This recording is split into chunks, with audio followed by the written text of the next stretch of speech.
There is nothing that people love more than hookers and color changes. But unfortunately, due to legal reasons and because your mom wasn't available, we're going to have to go with the color changes for today.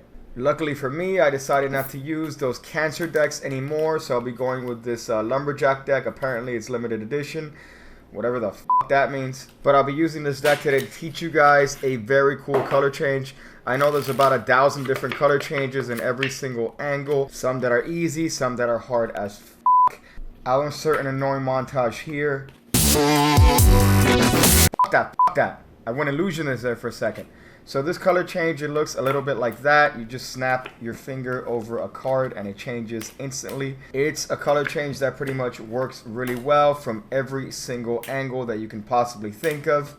But you have to be good as to make it look as good as I do it.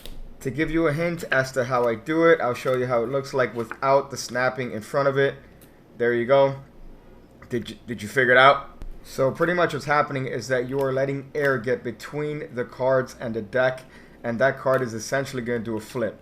Now the way I like to practice this is with one card to kind of get the knack of it. So what's going to happen is that you're going to get a pinky break below that top card, and you're just going to jerk your hand down and try as hard as you can not to move your hand upwards. If you move your hand upwards, it's going to ruin the whole color change. At first, try not to worry about getting the card aligned perfectly straight if you try to flip the card over. So you're going to get to the point where you can actually get the card to land straight on top of the deck. This is where you want to fucking reach. The key to this move is to bring your hand down and bring it back straight up to where it was. So you can practice by putting your hand in front of it and then practicing flipping that card. It's important the deck never moves higher than the hand that's covering it. So once you get good at that, you can start doing a move with 2 cards.